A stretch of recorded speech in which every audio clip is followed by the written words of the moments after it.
welcome back to the Fermented World Homebrew channel. Excuse the mess, I couldn't be bothered to tidy up because chances are this is going to make a mess anyway, so I may as well tidy it all up after. I was supposed to be going to the allotment today, but I've got to wait in for a parcel, which is an all-day delivery slot. All day. They could arrive in 10 minutes, they could arrive in 10 hours. So I thought, sod it, I'm going to do tomorrow's brew day today. And what I am brewing is, it's labelled up as a red sour, but what it's going to be is it's going to be a blueberry and raspberry sour. It's using best ale malt, Munich malt and red X malt. We've got only one type of hops going into it because the fruit's going to knock every bit of flavour of the hops out anyway, really.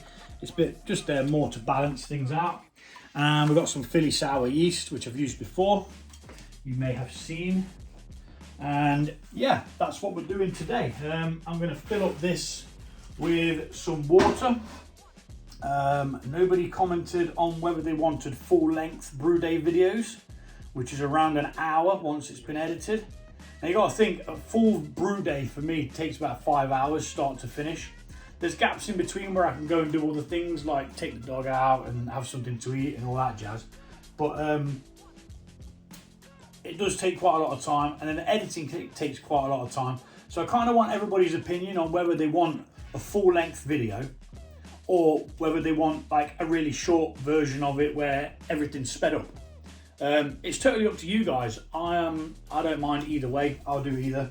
But we're going to put some water treatment chemicals in. Now, I don't really understand water treatment, so I kind of just do what this guy told me to do, which is 1 Camden tablet per gallon.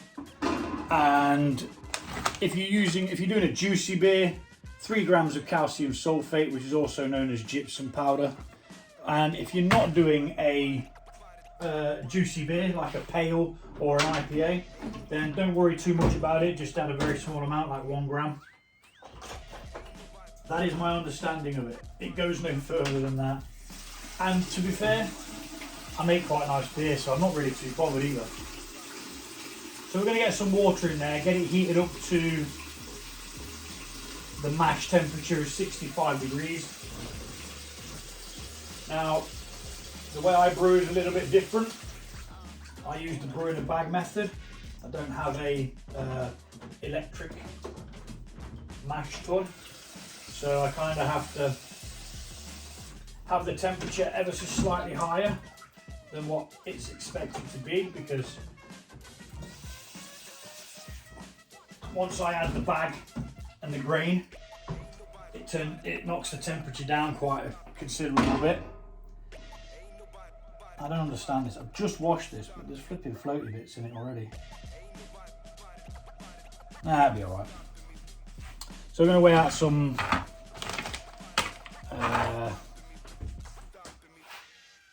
calcium, whatever the name of it was again.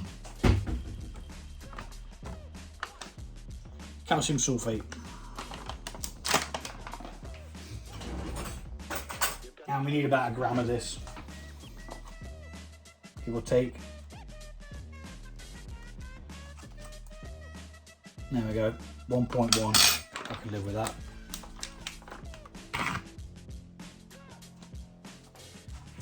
There it goes. 2 Camden tablets. Could probably do 3 because I do about a gallon and a half batch, but I don't see it necessary. I'm just going to crush them down. You can buy it in a powder form where you don't need to crush it.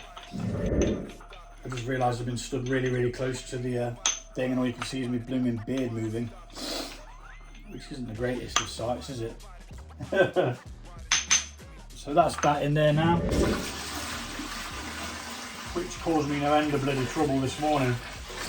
I brewed a strawberry and banana mead, and it absolutely erupted. It blew the airlock off, the blow-off tube, and proceeded to spurt out volcanic crap all over the kitchen. So yeah, that was fun. And that's what you get for being greedy and adding more liquid than was necessary. So for me, 15 litre pan, 11 litres of strike water and 4 litres of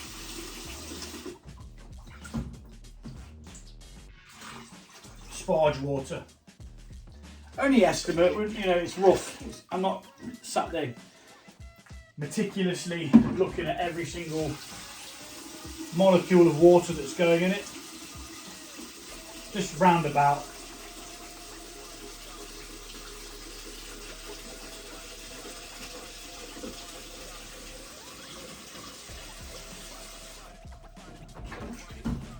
And that's nearly the 4, which is going to be our sparge water, which we'll heat later on. You don't need to do anything with that just now, apart from measure it out. That can move out to the tray. So, put the heat on. Which reminds me, I need to sterilise the thermometer.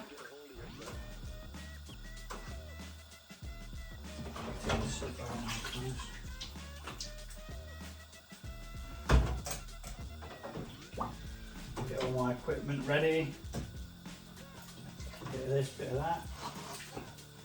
Got the bags in there, sterilising. Got a mesh bag, or sometimes known as a muslin sock, and that's what we use for the. Actually, that can stay in there for now. We're going to put the fruit in that, just so that it's easier to then take out later on. Saves a lot of mess and a lot of faffing around. I've defrosted the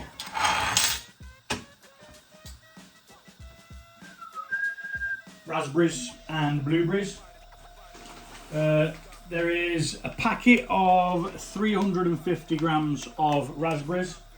I've got 2 packets of 350 grams of blueberries, because blueberry flavour isn't as poignant, I think the name is, or you won't notice it as much because it's quite a mellow flavour.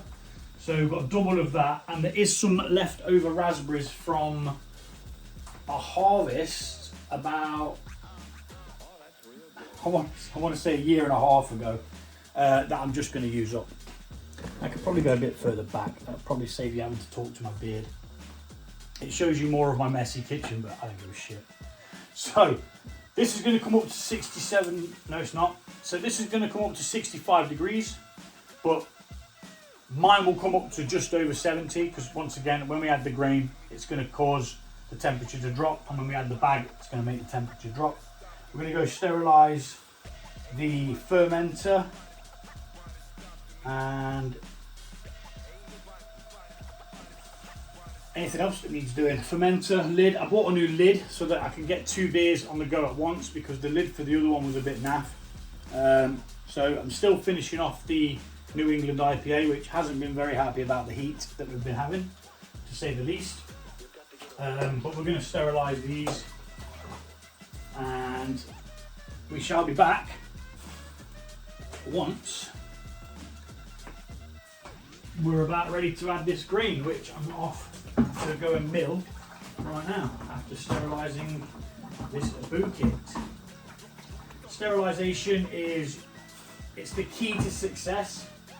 You know, if you skimp on your sterilising, or don't use the correct sterilisation methods or products or whatever, you will just end up failing.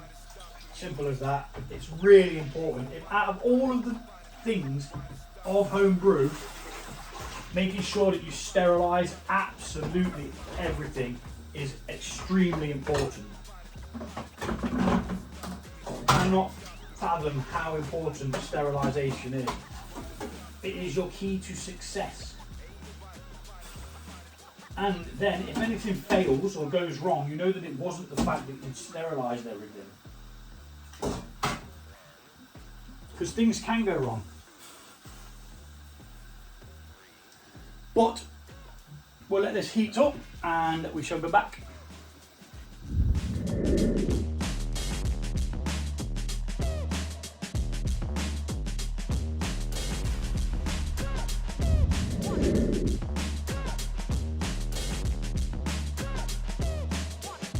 Okay, so we're up to the 70 degrees. Again, I have it a little bit warmer because when I add this bag, it's going to cool it down. So the bag's going in and you just attach it like so and pull the drawstring. If you've got one with a drawstring, it's really handy. If you want to know the name of the one that I use, just drop me a message and I will tell you. I don't normally drop names of companies because everybody has their own preference on what they use, and I don't want to be there like, oh, use this, it's the best, because it might be the best for me, but it might not be the best for you. So that's where we're at with that. And plus, it's not about making money and getting commission and stuff like that. I mean, don't get me wrong, I'd quite happily make some money off my videos, but I don't at the moment. So it's still rather low key in the grand scheme of things. I'm not as well established as other brewers, but I'm just going to keep on doing my thing.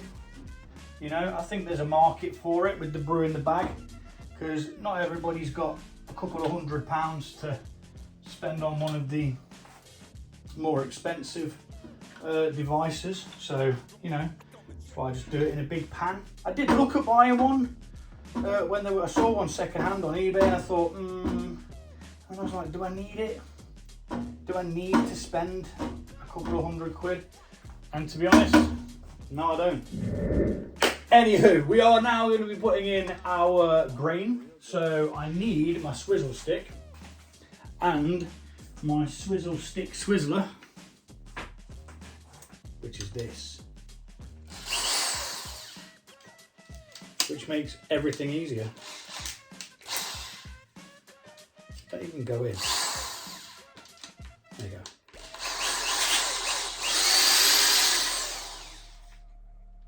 go. And we are simply going to add this grain. Now normally I mill it twice, but I'm just going to do it the once this time because it looked like it was a really good mill, to be fair. So really, really slowly. If you're using a manual mixer, keep the mixing going, don't stop mixing unless you stop pouring it in to then give it a mix.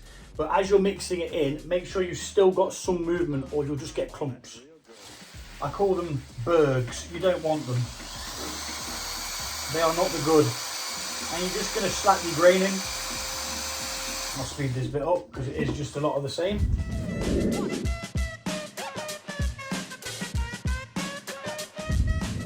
Right, so that's the grain added.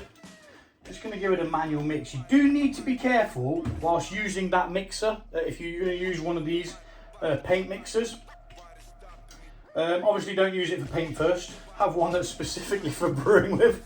But yeah, you can snag the bag sometimes, and I've had it where I've snagged the bag and it's launched grain everywhere. So just be very, very slow and careful. Don't put it too far down until you've taken it out of the drill, and then just give it another manual mix, keeping an eye out for any clumps. No, we're good. We are good. And you know what I love? This is my favourite part of it because of the smell of that malt. It's just, obviously I enjoy drinking it as well, but this part is just flipping magic. So remove your clamps.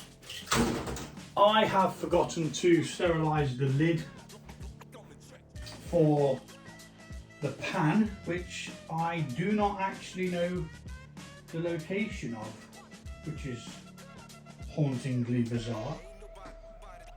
So, where the flipping heck is that? Well, I'm going to go find that. I'm going to cover this up. I'm going to set an alarm for 1 hour and another one for 45 minutes. So the 1 hour is to tell me when this is completed, the mash is complete, where it's going to be converting the starches into sugar. And the other one is going to be to let me know when I need to turn on the heat for the sparge water. So then the sparge water will be ready around the time that this is ready. And I'm going to go and hunt for this lid. So our hot water is now coming up to the 76 degrees we need it to be for a sparge. What we will do is, while we're waiting for that, we're going to start the process, which is taking this bag out of here by loosening that ever so slightly and just pulling the bag free like so. I'm going to get a good purchase on it and give it a spin while it's still hovering over there, and while we've got it quite taut, we then hook it up, put this mesh over the top of there. I'm going to try and make it all the grains sit in one side of the bag so that it's not flopping all over the place in a strange shape, because this is the liquid we're going to be fermenting, so we most definitely do not want it spilling over the sides and being wasted. Excuse the microwave, I am warming up some food. It should ping in a minute. There we are, nice and tight, and just rinse the hands because they're a bit sticky.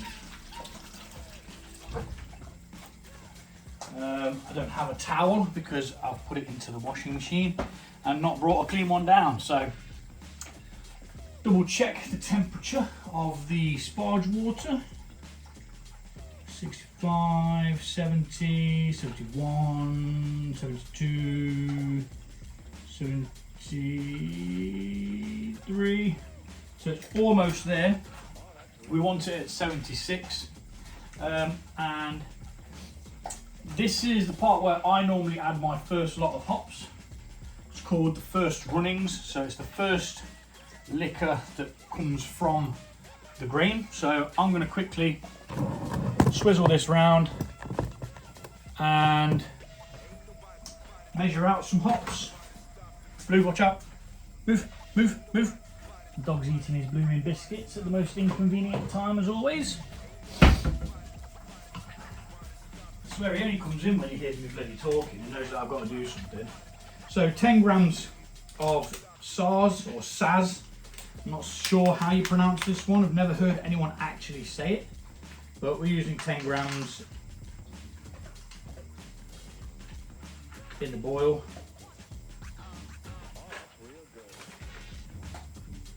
Now it's 10.2 there, and I do have another lot to go in, so I have to be pretty precise with how much I use, because I think I've got some of this being used for another beer as well. So that's going to go straight in the back. So hopefully that didn't cut out. Just told me the battery's low. That goes in, hops into there, and it gives a rounded bitterness. Now we're not really going for a crazy bitterness, which is why we're using a really low alpha acid hops. But it's just nice to have it there because it just reminds you that it is a beer, even though it's going to be sour and fruity. And just give that a mix in, like so. And then let's quickly double check the temperature of the, there we go, 76, perfect. So now, next step is to get a pitcher, a big ass pitcher. We're going to get our sparge water, which is at 76 degrees, and I've just splashed them on my arm, and that really hurts. 4 litres of sparge water, and what we're going to do now is we're just going to really slowly rinse this grain through. Now this does take quite a long time, so if you've got a large setup or a more comprehensive setup than the way I do it, You've probably got something that helps sparge and makes it a bit easier than the way I'm doing it. But this is means to an end. I've always done it this way. So I'm going to continue to do it this way, I believe. Unless obviously a big bag of money falls out of the sky, and then, you know, I'll probably advance into the more technologically advanced ways of doing things. But this is the cheapest way I could figure out how to do it. I also like it because it's hands-on, you know. You burn your hands when you're picking the bag up. Do you know what I mean? It's I don't know, it's a bit more involving, I think, instead of a machine doing it for you.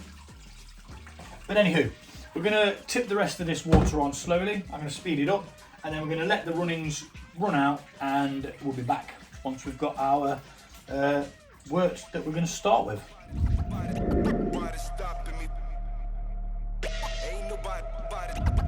So we've got our sparge water in, so this is creating what's now, it dilutes the wort a little bit. It gives us our pre-boil volume, and then obviously once we put it into the boil, it evaporates through steam and gives us more of a concentrated wort to start with. Now this only had 1.5 kilograms of grain in. I'm trying to come away from the stronger beers that I like, but I like brewing them. Do you know what I mean? I like drinking them, I like brewing them. But I think sometimes the over presence of alcohol, if you know what I mean, kind of tarnishes the style of beer that you're trying to do.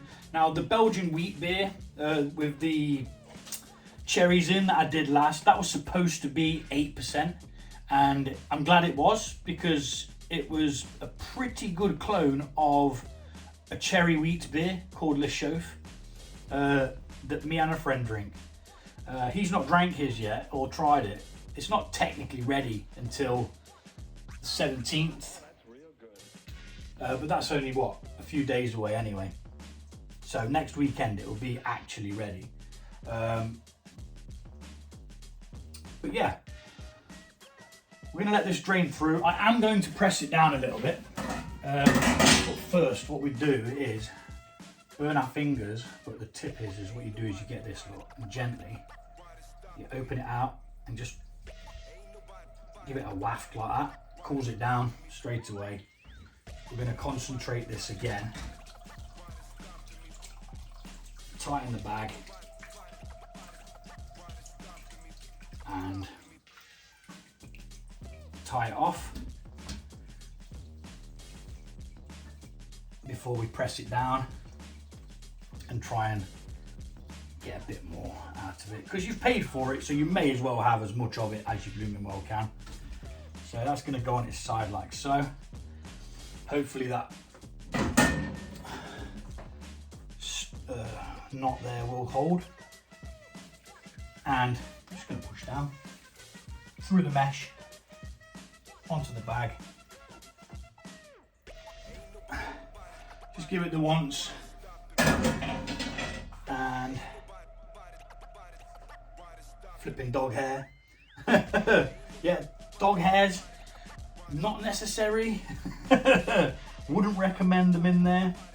And what I then do is, because I like to be as efficient as possible, so I really hate the idea of losing anything or wasting anything. So what I then do is I'll open the bag like so, and I'll tip it on its side like that, and I'll clamp it, and anything that's gonna filter through in the next 30 odd minutes, 30 to 40 minutes, will then just be added to the wort as it's boiling. That side goes into the sink because it will drip off liquid, but we move that and then we come over to the stove, or the hob, whatever you want to call it, because this now is going to be set to boil. Once it reaches boiling temperature, we've got another hop addition of 10 going in a hop stand at the same time as the fruit, which will be 80 degrees that they'll be going in at. So we're going to bring this up to the boil, like I say, and we'll be back momentarily. I'm going to go and eat some leftover spaghetti bolognese.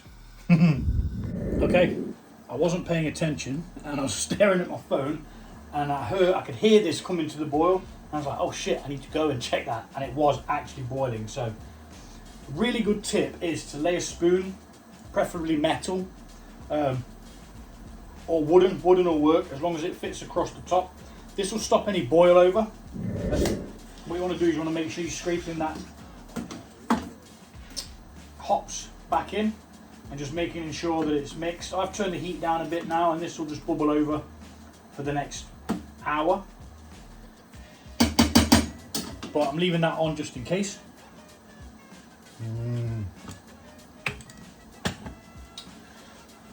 So alarm's going to be set for 1 hour. And then once that's complete, we know that the boil is done. The boil kills any bacteria, and also concentrates our wort at the same time, which is why you always use more water than expected. Now, as you can see, that's dripping through. I've already claimed another half a litre of that and put it into here. So it's a good little trick to do. Make sure you get the most out of your grain. I sometimes even add a bit of hot water from the kettle just to, you know, get that last little bit out, because if you paid for the grain, you may as well have it. There's no point in it just being wasted. So yeah, alarm is set for 1 hour and we shall be back. Okay, so 1 hour is up. We've turned the boil off. So I've just washed my hands and I still haven't brought a flipping hand towel down, so blue roll it is. I'm going to make some room so that we can chill this and prepare the fruits. So we're going to chill this down to 80 degrees with this chiller. If you haven't got one of these, don't worry, you can just put it in the sink with some cold water and ice cubes around it. Just keep circulating water around it. Ideally, you need something that's going to cool it quick, otherwise you can cause infections. You can make these. I did buy this because I don't have the tools to create the coil, but I think I paid about £40 for this. It's probably a bit expensive because I did then see some that were a little bit cheaper. But we're going to chill that down to 80 degrees. While we're waiting for that to chill down to 80 degrees, we're going to put our fruits into a mesh bag and knock loads of things over. Yep, totally. Well, that would be the case if I knew where the mesh bag was. Oh, it's falling down the back here. Well, I haven't got time to re-sterilise it, so it's gonna have to be good. I mean, it's still wet, so it's still got the sanitizer on it. And what we're gonna do is, have we got another bowl? No, no, of course not. Why would we have such things that are useful? Let's quickly rinse it out with some boiling water, because it has been washed yesterday, but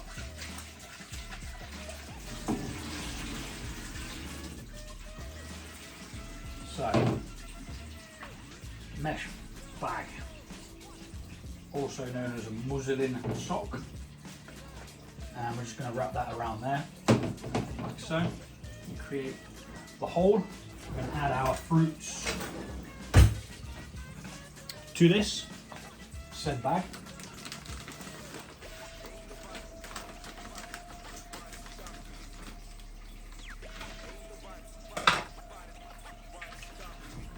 It's going to give us loads of colour and tons and tons and tons of flavour. Now again, I'm using double the amount of blueberries to the amount of raspberries. Not including these ones which are from a collection ages and ages ago. They're a bit old, but it doesn't matter. We only want them for their flavour and their tartness, which is going to add to the overall tartness of the sour anyway. In with the blueberries again. I'll speed the last one up because it's just a lot of the same, and I am making a mess, of course, always do. Speed this one up.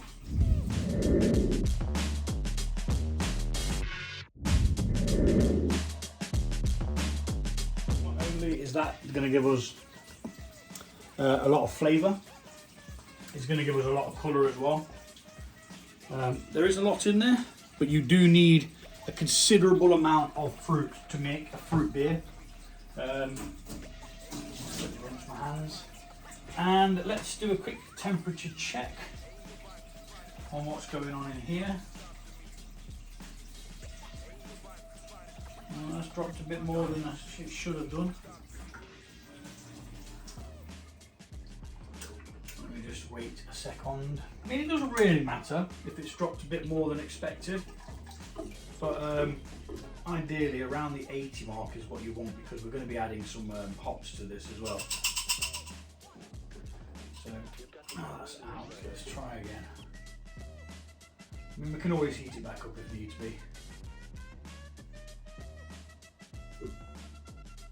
Yeah, we're going to have to heat it back up. It's about 50 degrees. So, pop it back on the stove, get it up to 80, and we'll be back.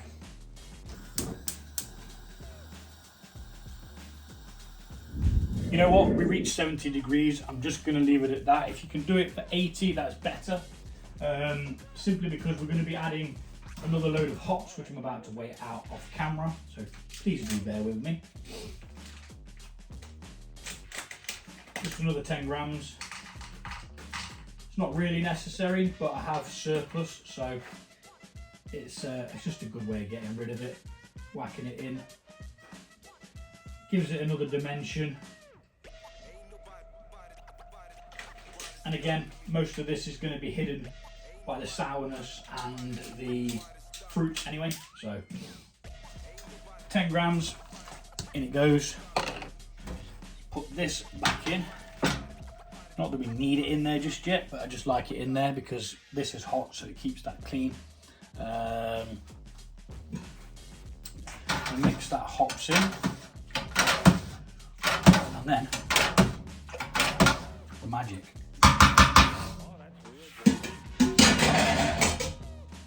We add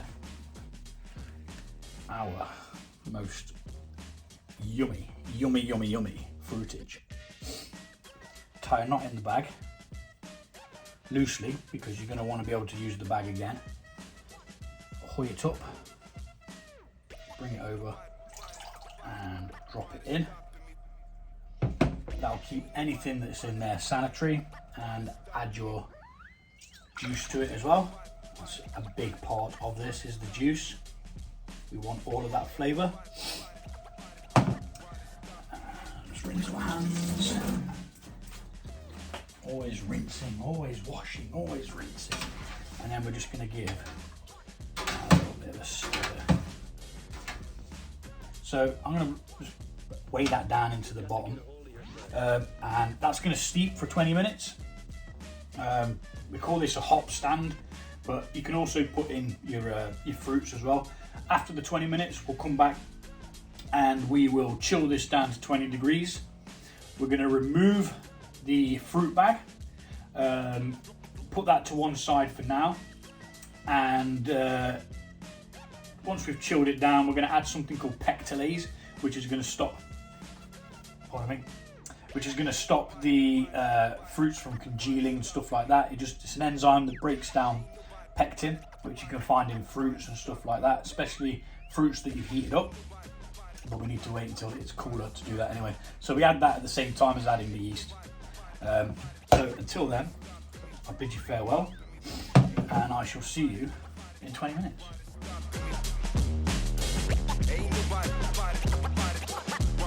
Okay, so that's been 20 minutes. We are now going to chill this down.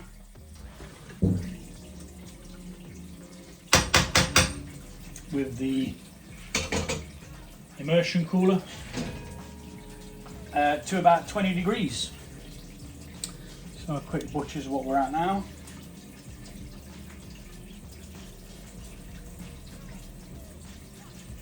$54, $55, $56. So it's going to take a couple of minutes to chill. We'll be back once it's done. Down to 20 degrees.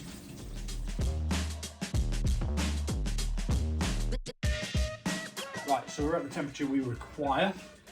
Now, believe it or not, that took me more than 4 goes to save properly. Possibly the 8% beer has had some sort of effect on me.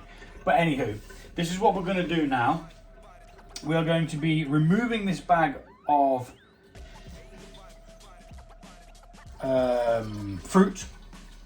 We're just going to let this kind of drain out. Squeeze a bit of it out. It's not majorly essential, but we don't want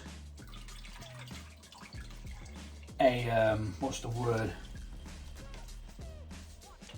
We don't want too much of the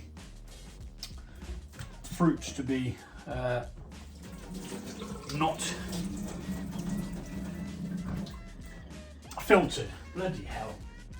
Does your brain ever just like leave your body when you're halfway through explaining something? Mine does it all the bloody time.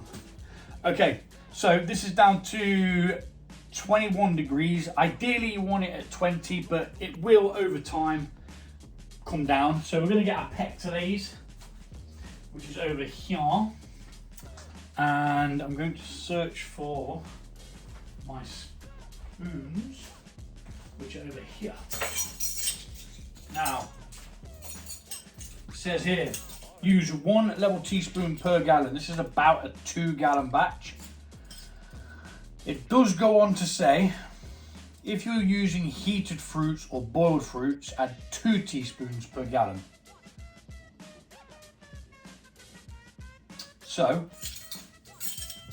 I'm going to do 3, just because I don't really want to overdo it. We'll see how it turns out. The cherry wheat beer turned out really good.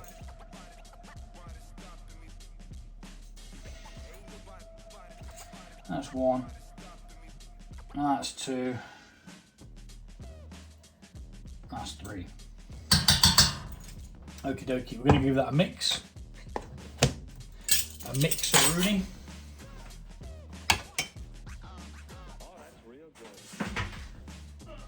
To be fair, we don't even need to add that to that yet. We just need to mix that in. When I need to oxygenate it later, I will add the tool.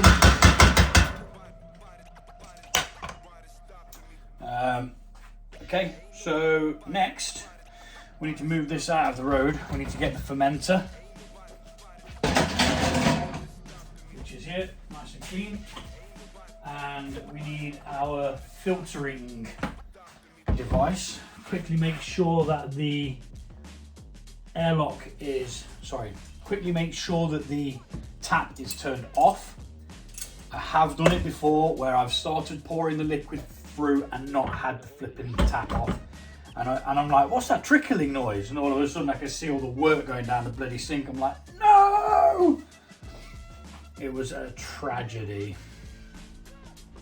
So this is how I filter mine, to make sure we get all of the hops out before we start fermenting, otherwise it can leave like grassy flavors, so people say. So literally hoy it up, dip it in,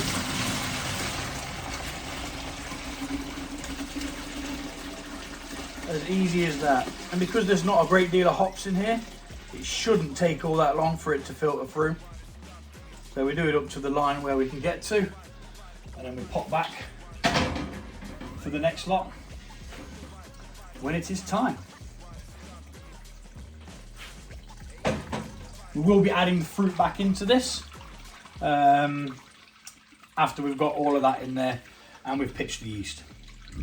So while that finishes draining off, what we're going to do is we're going to take a hydrometer reading, and that's going to tell me whether we need to dilute this at all. Now, looking at it, we may end up with about the 11 litre mark, which is kind of okay. It should be 11.5, but depending on what ABV we're going to get. Now, the aim was 4.5. That's what I thought I was going to get from the grain when I put this kit together. Well, it's not even a kit, it's a recipe. But you know what I'm saying. You know what I am meaning.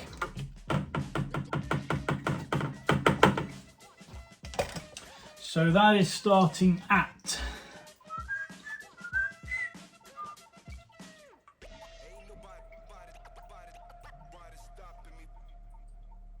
looks to be about the 50 mark.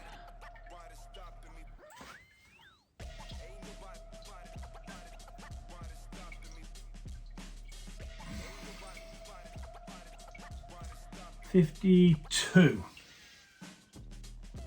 which, yeah, could work.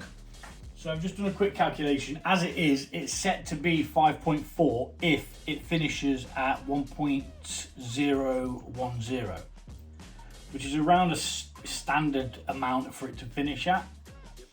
But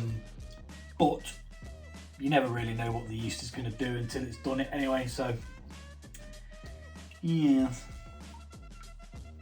We'll leave this another 5 minutes to trickle through. I'm going to leave it. I think 5.4 is reasonable. A lot of the ones I've been doing recently have been 6, 7, 8%, so 5.4 is not bad. I was aiming for below 5.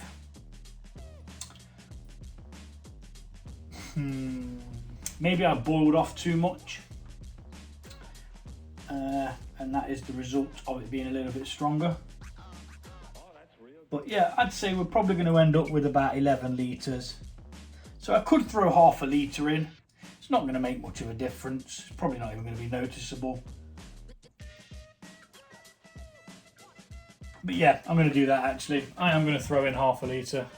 So get a pint glass. It's near as damn it. Just leave it a bit shy from the top. In it goes.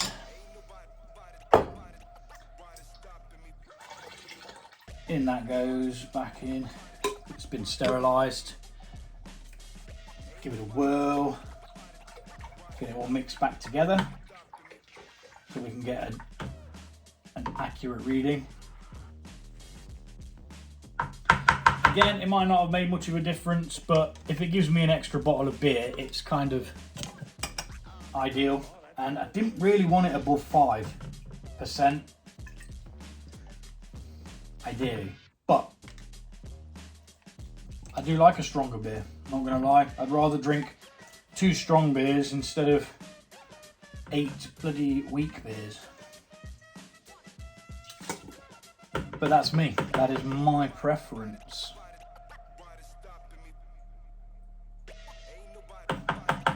It's made next to no difference anyway. It's only difference is it's at the 50 mark now. So we'll see what the calculator says on that. With it at 50, it's a potential 5.2. I'm going to leave it at that. I think that's reasonable enough. Obviously, there's still sugars left in the fruit as well, which will ferment, making it a little bit stronger. So, yeah, it is what it is. So we'll be back 5 minutes, see how well this has drained out. Okay, the end is in sight. We actually got 12 litres out of that if this is flat. All depends how flat the surface is there. But what we're going to do is we're going to give it a quick stir just to make sure it's all mixed. Then we're going to take another hydrometer reading just to make sure that now everything's in there, it's still reading the same. Was it 52? I think that's what we said it was.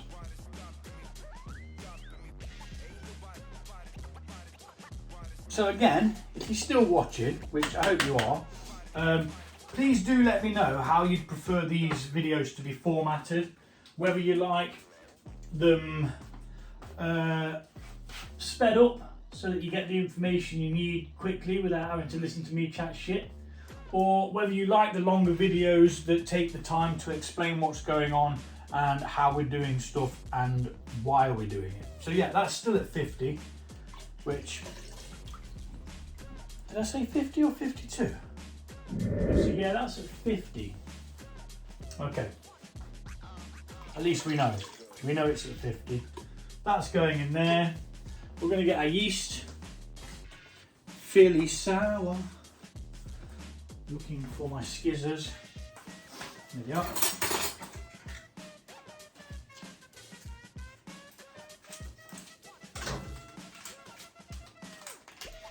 And we're just going to pitch the whole packet. We probably could get away with doing 2 beers with this, but the way I see it is the more that's in there, the less effort it's going to take for it to get a colony going, and the more lactic acid is what it's going to release. I said malic acid the other day, but it's not malic acid, it's lactic. So we're going to give that a good mix. We're going to oxygenate. I will actually use the tool because it just makes it a lot easier.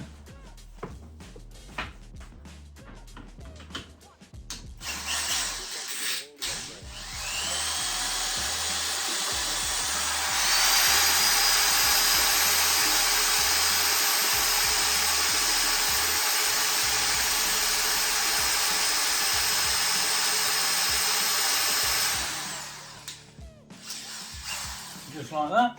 That's all it needs. A bit of oxygen and good thorough mix in with the yeast there as well. So start gravity is that.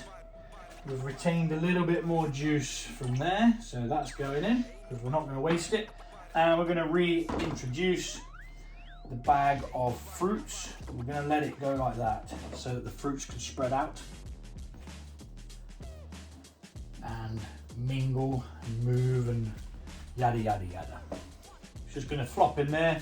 I'm not using my digital hydrometer for this one, so I mean I probably could. I could probably take it out of there, but I'd have to fish through the crosson, I believe it's called, which is like a layer of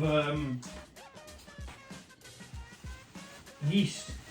Sits at the top of the beverage, and I don't really want to start picking through that just to get a digital hydrometer. We know what the OG gravity is, so we shall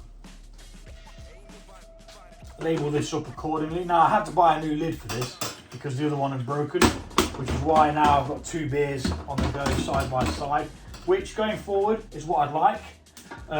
Because I do try and rely on homebrew to not have to purchase beers. I can make a beer, I've said it 100 times before, between £1.50 and 90 odd pence. You can make them even cheaper if you're using less grains.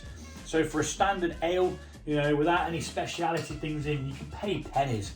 You really can. Now I did forget to sterilise an airlock, so I have sterilised one in a glass of sanitising solution, just because I can.